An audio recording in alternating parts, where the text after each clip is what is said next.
Nathalie Ferrand, bonjour. Vous êtes membre du réseau Environnement Santé. Vous êtes chirurgien dentiste et puis également catéchiste avec un groupe Laudato Si dont vous avez fait partie pour de l'éco-caté. Vous êtes responsable de la commission Laudato Si dans notre diocèse. Et aujourd'hui, pour cette récollection des catéchistes, vous nous proposez une réflexion autour des troubles de l'attention, des perturbateurs endocriniens et de Laudato Si. Oui, tout à fait. Donc, j'ai croisé en fait tous mes champs d'activité, je vais dire, et je trouvais qu'il y avait une vision qui pouvait être intéressante, en tout cas une vision à partager. C'est suite à une discussion avec tout le groupe de catéchistes sur le diocèse qui faisaient part des difficultés qu'elles avaient en fait avec les jeunes en catéchistes. Voilà, donc c'est un éclairage que je souhaitais partager. Voilà, je commence. Oui. Allez, on y va. Donc voilà, donc c'est sur les troubles de l'attention, les perturbateurs endocriniens et Laudato Si vraiment. Donc les troubles de l'attention peuvent être avec ou sans hyperactivité. Alors c'est vrai que l'hyperactivité, ces enfants qui remuent sans arrêt, qu'on a du mal à encadrer, j'allais dire, dans le sens éducatif du terme. Donc ce sont ces difficultés d'attention et de concentration. La diminution des capacités d'adaptation, l'hyperactivité des fonctions motrices. Les enfants qui vont d'activité en activité, alors c'est surtout ce qui peut poser problème, en tout cas question lors de nos séances de catéchisme. Le changement d'humeur, donc un jour ça va, un jour ça ne va pas. Maladresse, le comportement agressif, l'impulsivité, le non-respect des règles, les troubles du sommeil et souvent la dyslexie. Donc, c'est un peu le tableau clinique, j'allais dire, de ces troubles de l'attention avec ou sans hyperactivité. C'est-à-dire que ces enfants ont des troubles de l'attention, mais ne sont pas forcément hyperactifs. On a remarqué que ces troubles de l'attention étaient plus répandus, donc 3 fois plus répandus chez les garçons que chez les filles. Donc, concernant l'hyperactivité, en France, ça concerne 3 à 5% donc des enfants d'âge scolaire, c'est-à-dire environ 2 enfants par classe, ce qui fait 400 000 enfants donc âgés de 4 à 18 ans. Ces enfants avec ces troubles de l'attention et hyperactivité, aux USA, ça représente 7 à 9% des enfants d'âge scolaire et 66% de ces enfants ont des traitements pour cette hyperactivité. En France, ils sont beaucoup moins médicamentés puisqu'on est à simplement 10% des enfants, mais on voit qu'il y a une forte hausse de ces prescriptions sur les 5 dernières années, à peu près 70% d'augmentation de prescription de médicaments pour ces enfants présentant des troubles de l'attention avec hyperactivité. Donc, bien évidemment, ces troubles de l'attention avec ou sans hyperactivité sont diagnostiqués par des médecins. Ce ne sont pas les parents qui font le diagnostic en disant « mon enfant est hyperactif », mais c'est un diagnostic médical qui est posé.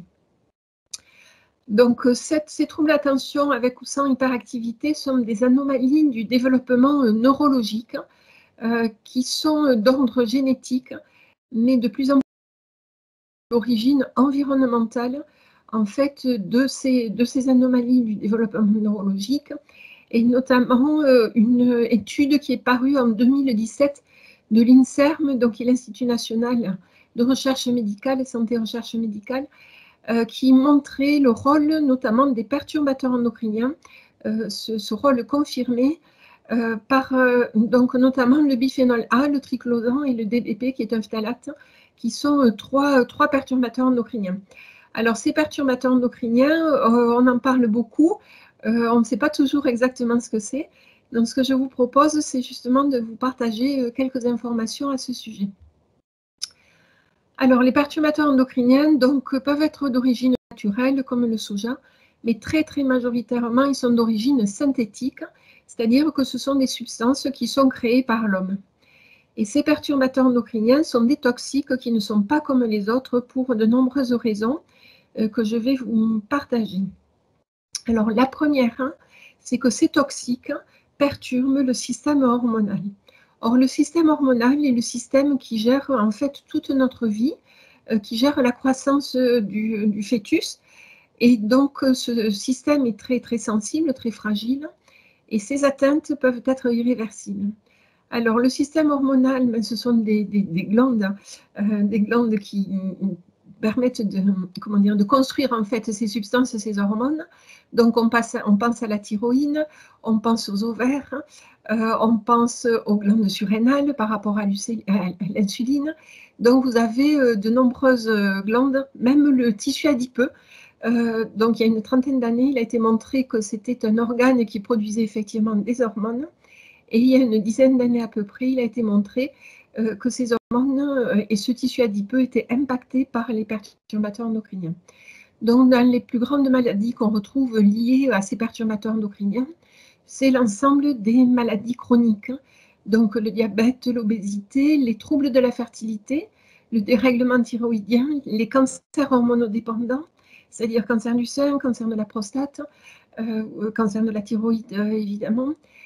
Donc, vous avez aussi les problèmes d'asthme, les questions de puberté précoce, les anomalies génitales, notamment chez les petits garçons.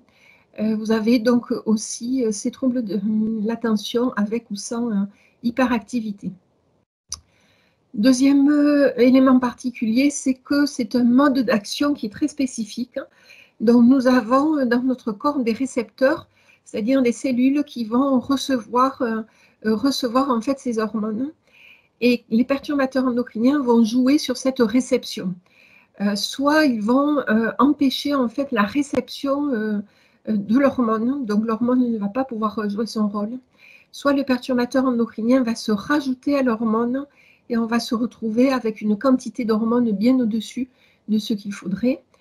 Soit au contraire, il va modifier en fait le travail de l'hormone et on aura une réponse altérée qui va se créer, c'est-à-dire que la réponse que devait avoir l'hormone, ben, ça va pas être la bonne. Autre élément particulier, pour les perturbateurs endocriniens, ce n'est pas la dose qui fait le poison, mais c'est la période. Alors, par exemple, si on prend d'un toxique classique, plus on en prend et plus on sera empoisonné, alors que là, c'est la période à laquelle on va être contaminé qui va créer en fait la pathologie, la maladie. Donc, 4 périodes clés, c'est la période préconceptionnelle, la période donc de grossesse in utero, la petite enfance et la période de la puberté. Ce sont 4 périodes qui sont marquées par une activité hormonale particulière. Autre élément particulier des perturbateurs endocriniens, c'est l'effet cocktail. C'est-à-dire qu'un perturbateur endocrinien seul n'a pas d'action. Par contre, si vous l'associez avec d'autres perturbateurs endocriniens, c'est là où il va avoir des actions délétères sur notre santé ou la santé du vivant de façon générale. On le met par cette addition 0 plus 0 plus 0 plus 0 plus 0 égale 10. Autre élément particulier aux perturbateurs endocriniens, c'est la période de latence. Donc, je l'ai illustré par cette courbe qui est liée à l'amiante, c'est-à-dire que le moment où on est intoxiqué, il y a un décalage fort avec le moment où en fait on va développer la maladie. Donc, ici, pour l'amiante, vous avez un décalage d'environ 30 ans. Et c'est ce qu'on retrouve aussi pour les perturbateurs endocriniens. Le fœtus peut être contaminé et ne sera malade que 20 ans, 30 ans ou 40 ans après. Ce qui amène à notre élément, c'est l'effet de la DOAD. Je le prends à l'envers, DOAD, l'épigénétique et l'effet transgénérationnel. Donc la DOAD, c'est une hypothèse scientifique qui a été confirmée il y a peu, aussi une dizaine d'années, qui montre en fait l'origine développementale des maladies qu'on peut avoir adulte. C'est-à-dire que c'est une contamination, en tout cas c'est une atteinte du fœtus qui fait que 30 ans, 40 ans ou 50 ans après, voire 60 ans, on peut développer ces pathologies chroniques. Donc ça, on a aussi un effet transgénérationnel épigénétique. L'effet transgénérationnel veut dire sur la personne, sur le fœtus en l'occurrence, mais les conséquences en fait de cette contamination vont se poursuivre sur les générations suivantes. Donc je prends l'exemple du Distilbène, qui est un médicament qui était donné aux femmes enceintes dans les années 60-70 pour prévenir les risques de fausses couches. Il se trouve que ce Distilbène est un puissant perturbateur endocrinien. Donc, les fœtus qui sont nés des mères, hein, donc qui ont pris ce médicament, notamment les filles, ont eu de très gros troubles, donc soit au niveau de l'utérus avec des utérus mal formés ou des utérus absents, ou bien des cancers du vagin, donc c'est ceux qui avaient tiré la sonnette d'alarme, l'apparition chez des petites filles dont les mamans avaient pris ce médicament, donc une apparition de cancer chez des petites filles de 5 ans. C'est un cancer très, très exceptionnel, et là, par contre, il y avait de nombreuses petites filles qui le présentaient. Et pour ces enfants qui ont pu avoir elles-mêmes des enfants, leurs filles présentent un taux de cancer du sein qui est 4 fois supérieur à la moyenne. Donc, et en laboratoire, donc là on le voit sur les souris, en fait ces perturbations se poursuivent jusqu'à la 3e génération. Donc c'est une explication qui se fait par l'épigénétique. Alors l'épigénétique, c'est l'environnement qui agit sur nos gènes. Donc nos gènes peuvent s'allumer ou s'éteindre en fonction effectivement de cette action sur l'environnement. Donc ce n'est pas une mutation, mais c'est oui, c'est ça, c'est un gène qui s'éteint ou qui s'allume, c'est-à-dire c'est une modification de cette expression des gènes, et cette modification peut se poursuivre sur 2 à 3 générations. Alors, ces perturbateurs endocriniens, où les trouve-t-on? Pratiquement partout. Donc, au niveau des pesticides, on a un peu moins, mais pratiquement la moitié des pesticides qui affectent notamment les hormones thyroïdiennes. Donc, ces hormones sont très importantes, notamment pour la croissance du fœtus et notamment pour son développement neurologique. Donc là, on retrouve le lien avec les troubles d'attention, avec hyperactivité. On trouve aussi ces perturbateurs endocriniens dans les contenants alimentaires. Donc, pour le bisphénol A, dont j'ai parlé tout à l'heure, la France est le seul pays à les avoir interdits dans les contenants alimentaires. Par contre, on peut en retrouver. Vous avez des boîtes de conserve avec à l'intérieur une pellicule blanche. C'est du bisphénol A. On en retrouve aussi dans les ustensiles de cuisine. Donc, ce sont les perfluorés. Et c'est cette substance antiadhésive qu'on retrouve notamment dans les poêles. On en retrouve dans les dispositifs médicaux, malheureusement, donc dans certaines gélules de médicaments ou de compléments alimentaires, dans les poches de sang, par exemple, dans les tubulures. On en retrouve aussi dans l'eau avec les nitrates et les perchlorates. On en retrouve dans les meubles textiles, le matériel électronique, nos téléphones portables, nos ordinateurs. Donc là, c'est la famille des polybromés et perfluorés. On en retrouve dans les cosmétiques, donc les fonds de teint, rouge à lèvres, etc. On en retrouve dans les jouets. Et là où on en retrouve le plus, c'est dans l'alimentation. 80% des perturbateurs endocriniens sont retrouvés dans l'alimentation. Donc l'alimentation de façon large, c'est-à-dire à la fois les aliments, mais aussi tous les ustensiles de cuisine, tous les contenants qui servent à conserver l'alimentation, les films étirables par exemple. Là, ce sont des phtalates qu'on retrouve. Voilà, donc c'est vraiment, si on a une attention particulière à porter sur l'alimentation. Une autre source ensuite importante de perturbateurs endocriniens, c'est l'habitat, notamment avec les sols en PVC. Là, ce sont les phtalates qu'on retrouve. Il y a des études récentes faites en France qui montrent le fort lien entre l'asthme des enfants notamment, et la présence de sols en PVC. Alors déjà, dans la chambre des parents, voilà. Donc, on est sur cette période préconceptionnelle. Et ensuite, les sols où se trouvent les enfants. Or, effectivement, en crèche ou en école, on a très, très souvent, très fréquemment ces sols. On retrouve aussi ces sols en PVC de façon très fréquente dans les HLM, dans les habitats HLM. Alors, ces maladies chroniques ont été qualifiées en 2011 par l'OMS, l'Organisation mondiale de la santé, de catastrophes imminentes pour la santé, pour la société et surtout pour les économies mondiales. Donc là, je vous ai mis un schéma, je ne suis pas sûre que vous le voyez bien, de la Caisse nationale d'assurance maladie, donc en France. Donc on voit que sur 25 ans, entre 1990 et 2015, si la population n'a augmenté que de 27%, donc c'est la courbe rose que vous avez en bas. Par contre, les affections psychiatriques ont augmenté de 71%, 102% 4. pour les maladies cardiovasculaires et 240% pour le diabète.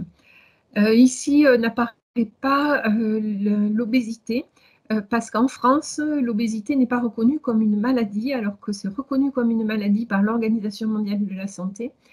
Et en 40 ans, en France, nous avons triplé le nombre de personnes obèses. Ça représente aussi des coûts importants, puisque 83% des dépenses de santé sont liées aux maladies chroniques, et notamment aux maladies chroniques induites par les perturbateurs endocriniens. En France, il y a actuellement à peu près 20 millions de malades. La Caisse nationale d'assurance maladie projette 23 millions en 2023, donc ce n'est pas si loin que ça.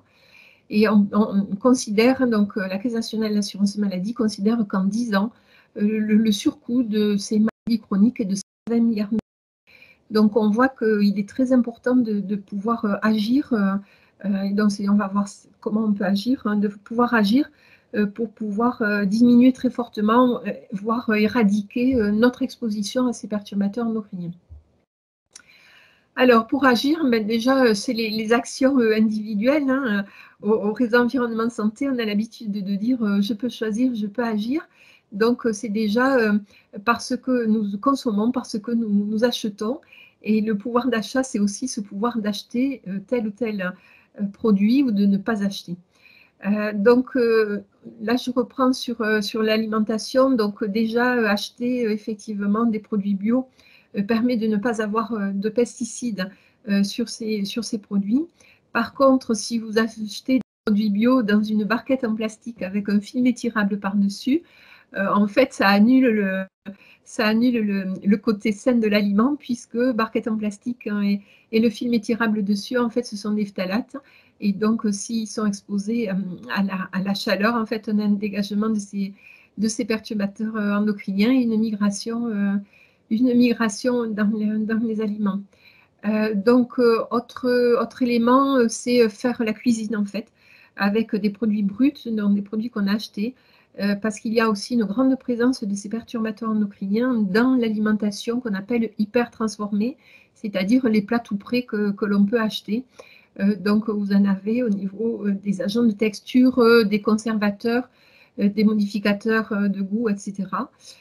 Donc, ensuite, je vous ai mis une poêle. Là, c'est une poêle en inox, donc pour rappeler aussi que les ustensiles de cuisine sont un élément important justement pour limiter l'exposition aux perturbateurs endocriniens. J'aurais pu rajouter aussi un élément très important, c'est les plats dans lesquels on réchauffe nos aliments au micro-ondes. Donc, bannir complètement les plats en plastique, puisque là, vous avez ce dégagement de perturbateurs endocriniens, cette migration dans les aliments que nous ingérons, que nous mangeons après.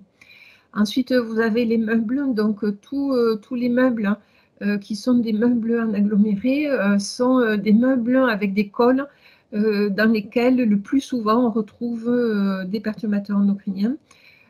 Donc, favoriser effectivement les meubles. Là, j'ai mis ceux de brocante. À l'époque, en fait, ils ne collaient pas les différentes parties. D'abord, c'était du bois massif et ils ne collaient pas les différentes parties des meubles. Ils les chevillaient ou ils les vissaient. Et donc, dans ces meubles-là, ce sont des meubles qui sont exempts de perturbateurs endocriniens. Autre source sur laquelle on peut agir, ce sont les produits d'entretien. Donc, les produits d'entretien, on préconise effectivement d'utiliser des produits simples comme le vinaigre blanc, le bicarbonate de soude, le savon noir par exemple, parce que les produits d'entretien contiennent de nombreux perturbateurs endocriniens, notamment une famille qui s'appelle les alkylphénols. Donc là, on voit qu'en utilisant ces produits simples, bien justement, on se met à l'abri de la présence de ces perturbateurs endocriniens.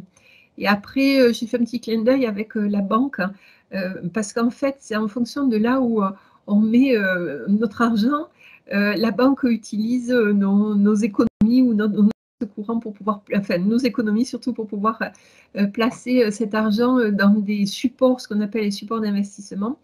Et en fonction de quels sont ces supports, on participe ou non à cette production de matières qui contiennent des perturbateurs endocriniens. Par exemple, si vous avez des supports qui sont sur la pétrochimie, la pétrochimie, c'est la fabrication de plastique. Alors, c'est intéressant de pouvoir demander justement à votre banque quels sont les placements qu'ils font. Et puis, pourquoi pas, certaines fois, moi en tout cas, c'est ce que j'ai fait, j'ai changé de banque personnellement parce que le support qui était utilisé ne me convenait pas. Les actions possibles ensuite, elles sont nombreuses, ce sont les actions professionnelles. Par exemple, au niveau des agriculteurs. Donc, pour le réseau environnement santé, les agriculteurs sont le premier acteur de santé. Acteur ne veut pas dire professionnel de santé, mais acteur de santé, c'est-à-dire que leur métier a un impact sur notre santé. Donc, c'est effectivement cet accompagnement à la conversion ou à l'installation d'agriculteurs en agriculture biologique, en agroécologie. C'est un accompagnement pour la conversion, puisque pendant 2-3 ans, ces agriculteurs ne pourront pas vivre de leur production. Donc, c'est pouvoir aussi les accompagner. Et là, notamment les collectivités territoriales ont un rôle à jouer, ainsi que l'État, ainsi que l'Europe. Donc, on peut retrouver ça chez les industriels, chez les chefs d'entreprise aussi, les choix qu'ils font dans leur propre entreprise, utiliser ou non, par exemple, des bouteilles en plastique d'eau.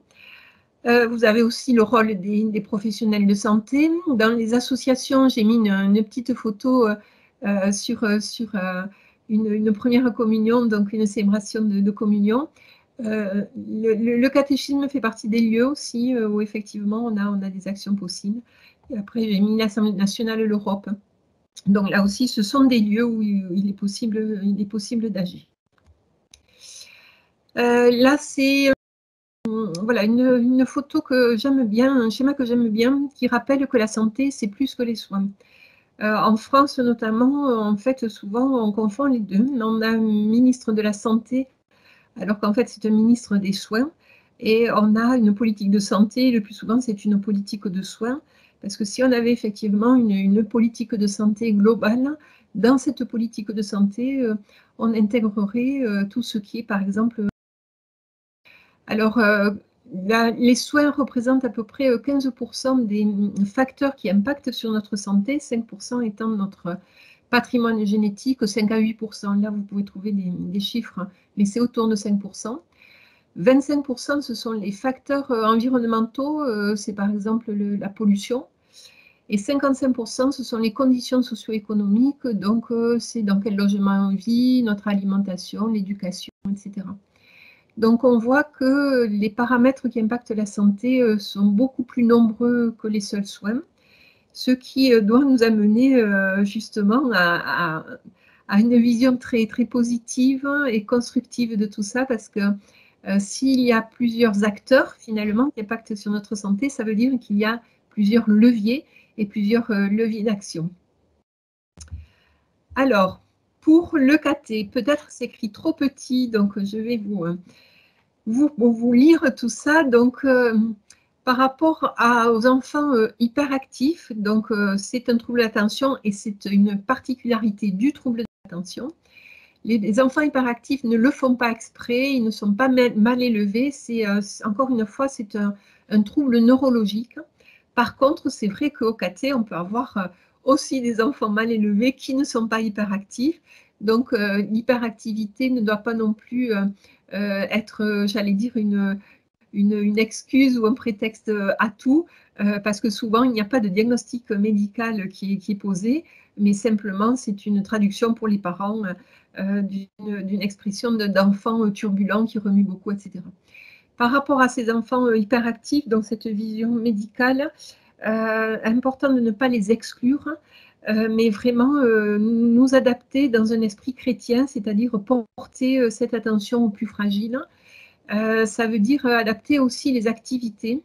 Et là, c'est pour tous les enfants de façon générale, qu'ils soient ou non atteints de troubles de l'attention de façon médicale, diagnostiqués médicalement. On se rend compte quand même que ce sont des générations où ils passent très souvent en fait d'une activité à l'autre. Donc les temps de concentration sont courts. Et c'est vrai qu'en variant les activités, on peut arriver davantage à capter leur attention.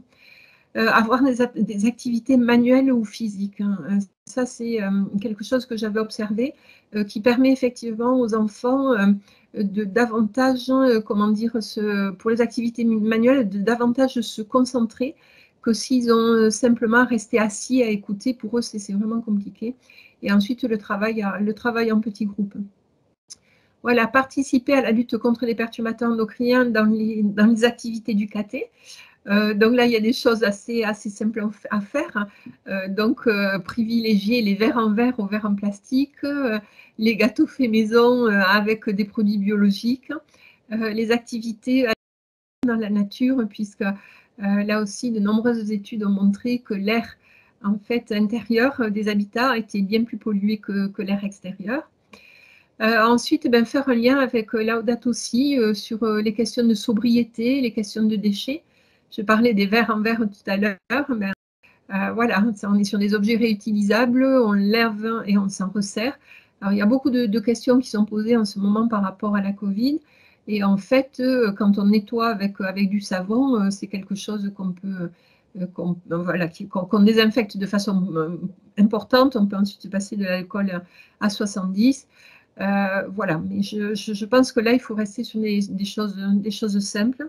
Les produits locaux, ça c'est important. Tout à l'heure, je parlais des agriculteurs parce que ça permet de soutenir leur activité et ça leur permet de vivre parce que les agriculteurs ont des revenus qui ne sont pas dignes. On est arrivé par cette volonté de toujours vouloir acheter des aliments de moins en moins chers à ce qu'ils soient avec des revenus qui ne sont pas dignes par rapport à ce qu'ils font, à la fois pour les aliments qu'ils nous donnent et puis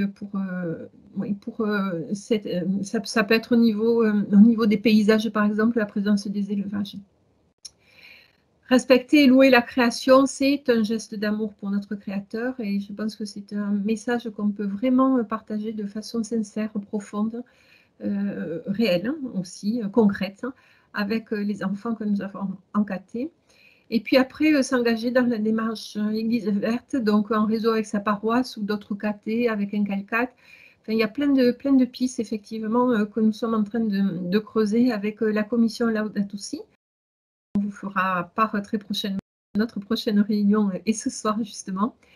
Je pense que, justement, comme le dit le pape François, vraiment tout est lié. Et de pouvoir lier finalement cette lutte contre les perturbateurs endocriniens avec le catéchisme et avec Laudato Si, je trouve que ça ouvre comment dire, un élément de vécu de notre foi. En fait, c'est une façon de vivre notre foi hyper concrète, hyper pratique, mais complètement réelle. Voilà. Donc, le caté Laudato Si, c'est les fameuses 3 étapes, l'expérience spirituelle de la présence de Dieu dans la création. Donc ça, c'est vraiment loué sois-tu, Seigneur, de ce que tu as créé pour nous et à la fois ta création dont tes créatures font partie. La deuxième étape, la reconnaissance des péchés contre la création. Donc, comment effectivement, par nos actions quotidiennes, par nos achats, par nos comportements et nos modes de vie, nous pouvons pécher contre ta création, Seigneur. Et pardon, Seigneur, pour ces péchés. Les enfants sont très sensibles et voient très rapidement en fait ce que veut dire cette notion et cette demande de pardon ouvre leur cœur et met aussi de la joie. Et ensuite, le troisième point, c'est la réparation de nos péchés et comment effectivement nous, chacun d'entre nous, qu'on soit grand, qu'on soit petit, on peut être artisan co-créateur de la création et missionnaire aussi autour de nous pour diffuser en fait à la fois ces informations et ce vécu de notre foi. Voilà. Donc la dernière diapo, tout est lié, le chemin de l'écologie intégrale. Moi, je suis personnellement très touchée par le fait qu'on peut rejoindre en fait toutes ces activités de lutte contre les perturbateurs endocriniens, de diffusion de Laudato Si et de cette écologie intégrale et notre vie de foi de chacun. Voilà, donc je réponds à vos questions avec grand plaisir maintenant. Merci Nathalie. De façon très simple. Oui. On peut déjà dire que les collèges du Tarn ont pris la décision d'enlever les plastiques de leur cantine. Donc, il y a vraiment des actions qui se font. Oui. Et oui, parce que le département du Tarn, c'est le premier département en France à avoir signé la charte ville et territoire sans perturbateurs endocriniens, qui est la charte proposée par le réseau Environnement Santé. Donc, je travaille beaucoup avec eux, en fait, sur ce sujet. On a la chance d'avoir aussi la région Occitanie, pareil, qui a signé cette charte. Donc, il y a des choses qui vont bouger de façon très concrète. Et ça, c'est vraiment, voilà, c'est vraiment une joie aussi de voir que nos élus peuvent tout à fait être à l'écoute et surtout ensuite agir. Voilà, mais ça va nous porter parce que si les actions sont faites sur différents plans, forcément, nous, on ne peut pas rester indifférents. Déjà parce qu'on a compris le message, mais bon, si les actions se font à droite et à gauche, voilà, c'est plus facile pour nous de faire attention aux verres qu'on emploie au KT, peut-être les rapporter à la maison pour les passer au lave-vaisselle. Voilà.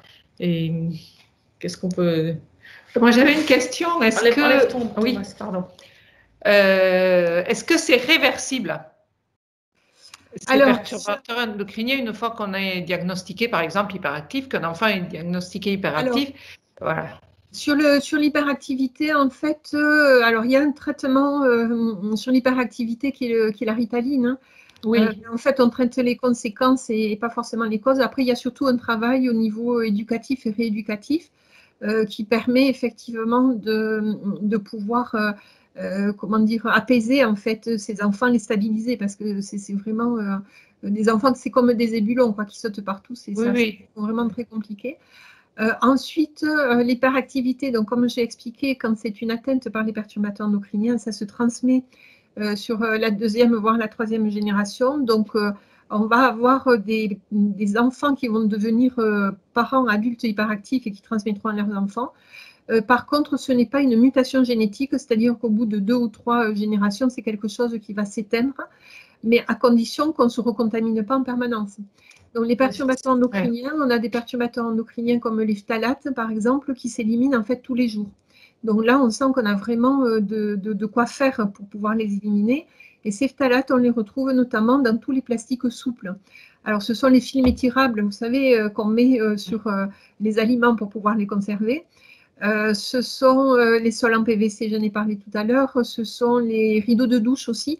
C'est un truc tout bête, mais avec la chaleur en fait de la douche, si vous voulez, vous avez une dégradation de ces plastiques qui sont dans le rideau de douche et une émanation de phtalates et de perturbateurs endocriniens. Vous les avez aussi dans certaines gélules de médicaments. Là aussi, nous, on demande que justement, la présence de phtalates dans les gélules de médicaments soit supprimée, puisqu'il y a certains laboratoires pharmaceutiques qui arrivent à faire ces médicaments sans avoir de phtalates dans les gélules. Donc, il y a tout un tas d'éléments sur lesquels on peut agir. Et puis, par contre, vous avez d'autres perturbateurs endocriniens qui restent, voilà, qui mettent vraiment du temps, des années, voire plus, à s'éliminer. Donc, je pense que ce qui est important pour nous en tant que catéchistes, c'est de savoir ça, de le comprendre. Donc certains, effectivement, cette turbulence peut être liée au fait que ce soit des enfants qui ne sont pas, comment dire, qu'on appelle mal élevés, c'est-à-dire qui n'ont pas de structure éducative à la maison qui fasse qu'ils aient un comportement qui soit adapté. Mais vous avez aussi des enfants pour lesquels c'est une maladie, c'est une atteinte neurologique et neurobiologique, et pour laquelle, donc effectivement, c'est compliqué. Donc très difficile, vous n'allez pas demander un certificat médical qui vient. Donc du coup, en fait,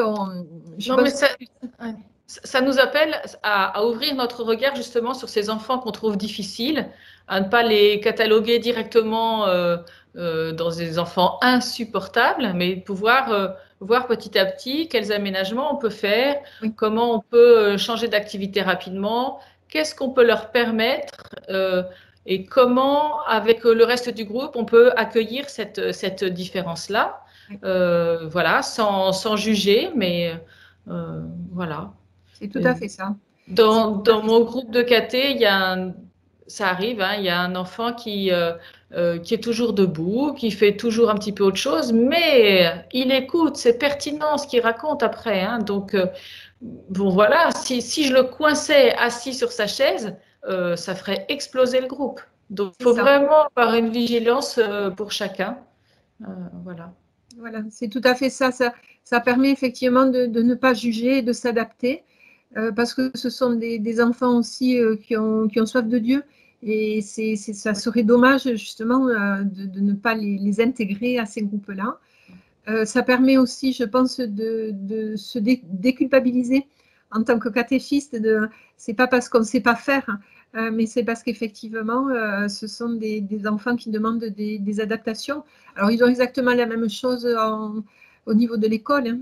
Mais c'est vrai que de savoir en fait qu'il y a cet impact et neurologique de ces perturbateurs endocriniens. Donc, on a vraiment une cause qui est une cause physique, physiologique. Ouais. Ça permet aussi, parce qu'on a beaucoup stigmatisé les parents et les enseignants en disant que les parents n'étaient pas capables d'élever leurs enfants et les enseignants de tenir leur classe. Voilà, donc on renvoyait ça sur la faute individuelle finalement. Et en fait, on se rend compte qu'il y a une responsabilité collective dans la mesure où effectivement ces perturbateurs endocriniens se sont retrouvés absolument partout. Donc c'est lié en fait au développement de tout ce qui est industrie chimique, hein, mais qui est lié en fait à notre vie moderne, hein, parce que c'est super pratique d'avoir, je sais pas moi, des assiettes en plastique parce que c'est moins lourd. Ça se casse pas. Ça se casse pas, voilà. C'est pareil, hein, dans les vêtements, on sait par exemple que les polaires, c'est fait à partir de déchets plastiques, hein. Oui. Voilà, et donc, quand on passe les polaires à la machine à laver, eh bien, il y a des microparticules qui s'en vont dans l'eau et qui se retrouvent ensuite dans l'océan. Donc, c'est une relecture aussi de notre quotidien, en fait. Quotidien. Voilà, mais ça Et puis après, dans une équipe de caté aussi, d'un point de vue vraiment de l'agir chrétien, aider les enfants à accueillir un enfant qui est différent. Et voilà, de le comprendre que c'est pas de sa faute et que lui, il a un comportement différent, mais c'est pas pour ça que moi, je suis autorisée à être debout tout le temps. Voilà, ça c'est aussi une manière d'être en communion et du respect de l'autre et du plus petit qu'il est, puisqu'il a besoin d'une attention particulière à ce moment-là. Tout à fait. C'est quelque chose de très, très fort, je trouve. Oui, moi, ce que je voulais ajouter, c'était par rapport à tout ce qui a été dit pour les groupes de caté et aux gestes écologiques, les gobelets, enfin, les verres en verre au lieu de gobelets en plastique, tout ça. C'est important que ça y soit aussi au caté pour que ce soit dans la globalité de la vie de l'enfant. Il y a des actions qui sont faites à l'école, il y a des actions qui sont faites à la maison aussi, mais qui voient que c'est dans la globalité de sa vie, que c'est pas juste parce que c'est à l'école, juste parce que, mais qu'il en prenne vraiment conscience et que pour lui, ça soit vraiment un réflexe. Oui, c'est ça. Par exemple, ils ont appris, ne serait-ce que le tri des déchets, ils le font tous, les enfants maintenant. Bah, au caté aussi, on trie les déchets. Ça serait bien d'avoir 2 poubelles. Voilà. Ouais, c'est plein de petites choses qui font que ça va changer petit à petit les habitudes de ces enfants qui sont voilà, pour... Et tout à fait, c'est ce qui marche bien aussi, c'est en fait de leur expliquer qu'effectivement, alors par rapport au verre en verre et au verre en plastique, c'est hyper simple parce que si vous avez des verres en verre, vous n'avez plus rien dans la poubelle à la fin de la séance. Et si vous avez des gobelets en plastique, vous avez la poubelle qui est remplie.